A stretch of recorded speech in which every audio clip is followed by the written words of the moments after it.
जलपाईगुड़ी में ट्रेन हादसा होता है, 10 लोग मारे जाते हैं। और क्या आप जानते हैं कि जो लोग बच जाते हैं उन्हें बचाने का काम कौन करता है? जी हां, उस वक्त कुछ लोग अपनी नमाज अदा कर रहे होते हैं। ईद का पावन मौका होता है।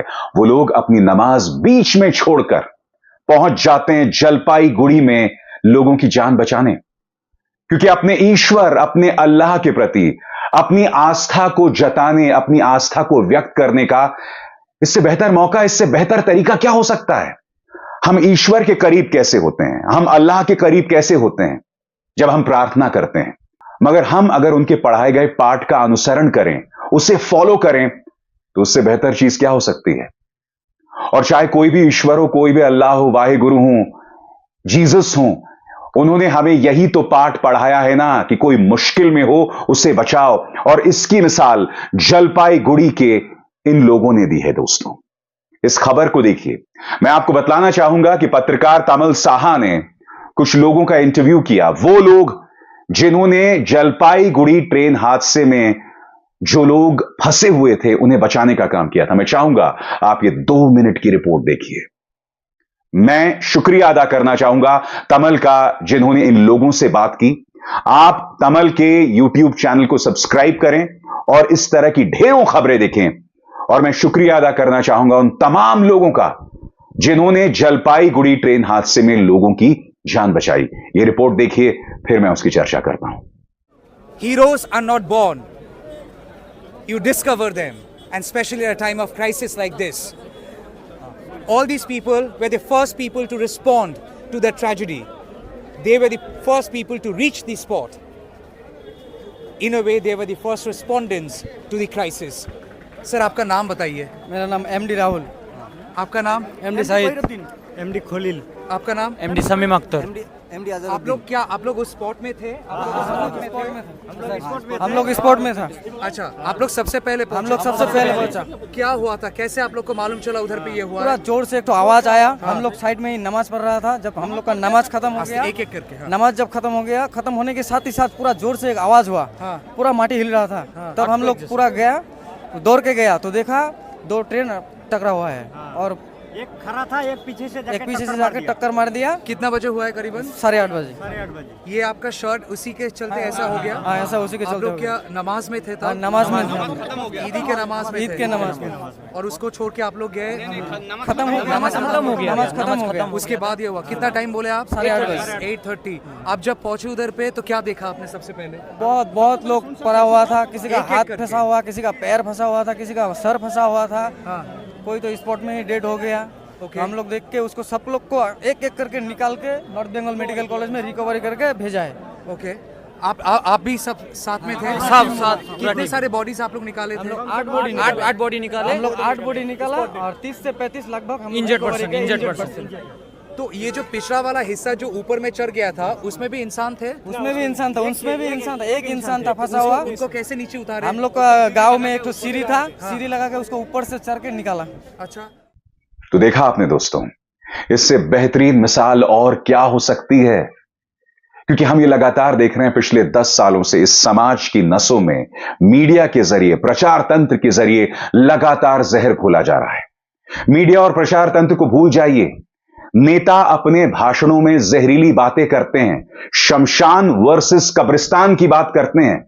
ये तक कहते हैं कि मुसलमान घुसपैठिए हैं, तुम्हारी भैंस लेकर भाग जाएंगे, तुम्हारा मंगलसूत्र चुरा लेंगे। और ऐसे दौर में अगर यह मिसाल सामने आती है तो क्या गोदी मीडिया को इस मिसाल को नहीं दिखाना चाहिए? मगर आप इसकी गूंज कहीं नहीं सुनेंगे। आप मीडिया में सिर्फ जहर देखेंगे और उसके अलावा कुछ नहीं। और हां, आपके स्क्रीन पर यह है जनता दल यूनाइटेड के नवनिर्वाचित सांसद देवेश चंद्र ठाकुर। कह रहे हैं चूंकि मुझे मुसलमानों और यादवों ने वोट नहीं दिया, इसीलिए मैं उनके लिए कुछ काम नहीं करूंगा। यह व्यक्ति खुलेआम संविधान का अपमान कर रहा है। संविधान पर हाथ रखकर इसने जो शपथ ली थी उसका अपमान कर रहा है। समाज को बांट रहा है।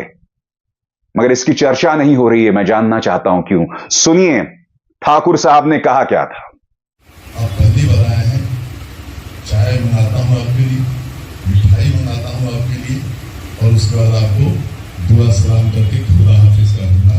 काम मैं आपका नहीं करूंगा। मेरे मित्र यादव मित्र का स्वागत है। जो मित्र नहीं है पहले बार भी आना चाहते हैं, उनका स्वागत है। यादवों का और मुसलमानों का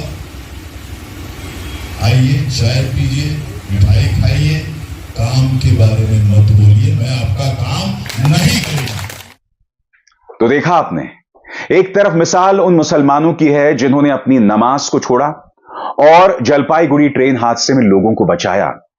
एक बहुत ही खूबसूरत जज्बा। और मैं आपको बता दूं दोस्तों, मुद्दा सिर्फ यह नहीं है कि कुछ मुसलमानों ने जलपाईगुड़ी ट्रेन हादसे में जो लोग फंसे हुए थे उनको बचाया, नहीं। अगर कहीं पर मुसलमान भी फंसे होते तो हिंदू भी उन्हें ऐसे ही बचाते।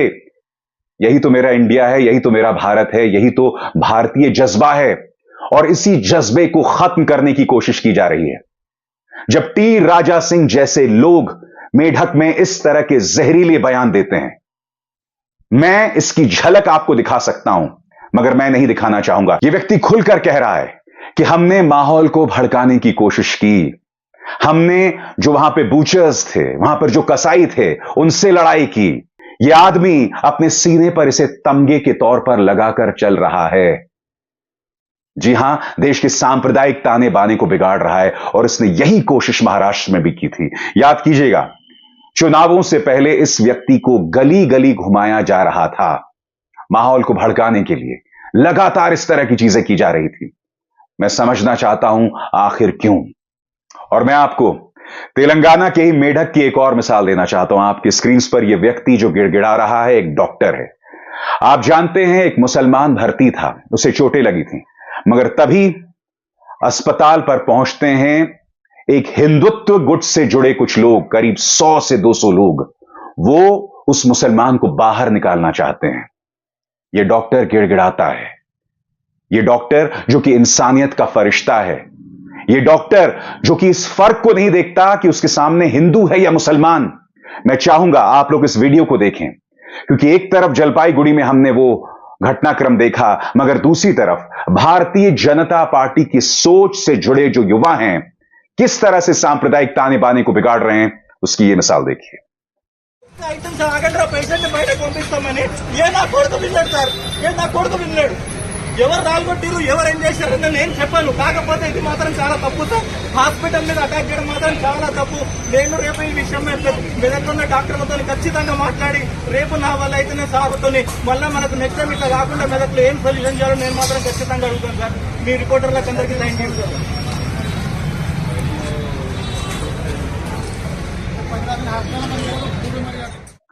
अब मैं आपसे पूछना चाहता हूं, आप जो इस देश की जनता हैं, आप किससे प्रभावित होना चाहेंगे? आप किससे प्रेरित होना चाहेंगे? वो मिसाल जिसमें एक मुसलमान एक हिंदू को बचा रहा है, एक हिंदू एक मुसलमान की मदद कर रहा है, या वो मिसाल जिसमें एक राजनीतिक दल आपकी सोच में जहर उड़ेलने की कोशिश कर रहे हैं, लगातार आपकी नसों में जहर भरा जा रहा है? आप किस सोच से इंस्पायर होना चाहते हैं? मैं आपसे सवाल पूछना चाहता हूं दोस्तों, और आखिर क्यों? एक और मिसाल, और यह मिसाल है गुजरात की। जी हां, वो राज्य जहां से प्रधानमंत्री आते हैं। कुछ दिनों पहले की खबर है दोस्तों आपकी स्क्रीन पर। वडोदरा में मुस्लिम महिला को फ्लैट दिए जाने का विरोध। लोग बोले सोसाइटी में 461 हिंदू परिवार रहते हैं, दूसरे धर्म के लोग स्वीकार नहीं। यह खबर आई गुजरात के वडोदरा की।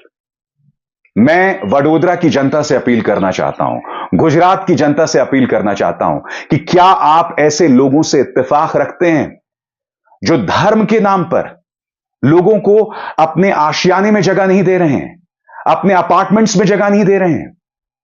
क्या 461 हिंदुओं का दिल इतना बड़ा नहीं था कि एक मुसलमान महिला को जगह ना दे सकें? मैं आपसे पूछना चाहता हूं, सही कौन है? वो 461 लोग जो एक मुसलमान महिला को जगह नहीं दे रहे हैं, या मैं जो इस मंच पर सांप्रदायिक भाईचारे की अपील कर रहा हूं? और मैं दावे के साथ कह सकता हूं कि मेरे इस शो करने के बावजूद कमेंट सेक्शन में और संस्कारी पॉलिटिकल पार्टी के प्रचार तंत्र के लोग मुझे ही गाली देने वाले हैं, जबकि मेरा सिर्फ एक मकसद है कि समाज एकजुट रहे।